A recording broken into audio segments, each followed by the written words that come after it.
It was supposed to be this huge, triumphant return to the grid.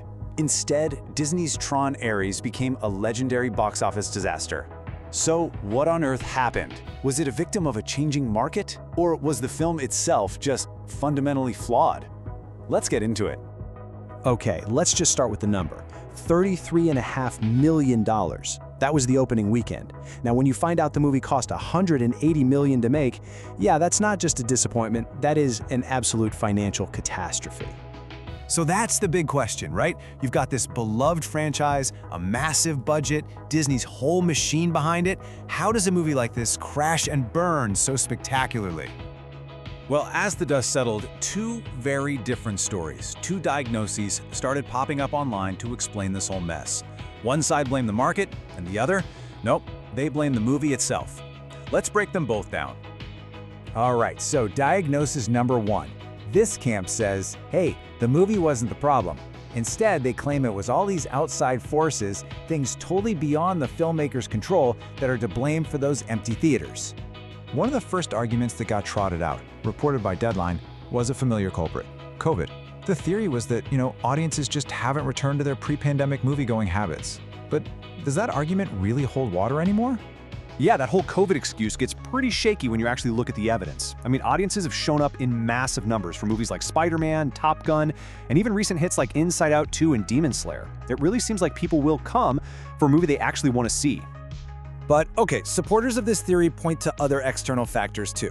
You've got the financial side of things. Ticket and concession prices are sky high. Then there's the marketing, which a lot of people felt just failed to connect the movie to its own history. And then you get into the bigger industry issues like Disney's risky business model and the fact that DVD sales aren't there to save a movie anymore. But what if the problem wasn't outside the theater at all?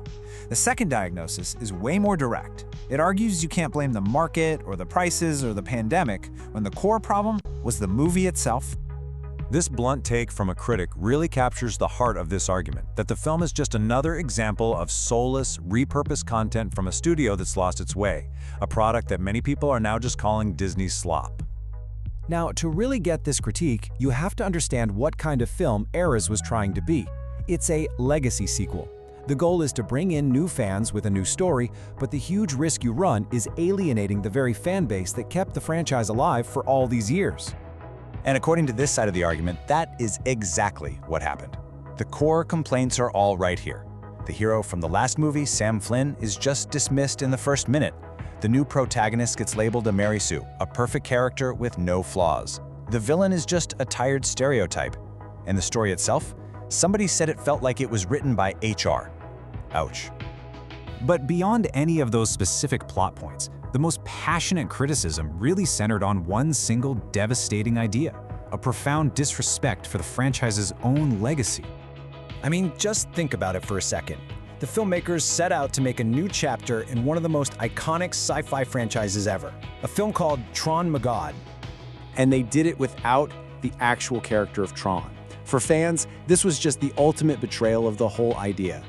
And this quote just says it all. When Bruce Boxleitner, the man who has played Tron since 1982, was asked if he was in the new movie, his response was simple, and for fans, totally heartbreaking. No, they didn't ask. So when you put these two diagnoses right next to each other, what does the failure of Tron Ares tell us about the bigger picture in Hollywood right now? So let's put it all together. On one side, you have the argument that the market is sick, that all these external forces are making it impossible for certain movies to succeed. And on the other, you have the argument that the product is sick, that studios are making bad movies, disrespecting their audiences, and then acting shocked when nobody shows up. But this is where the story gets really interesting.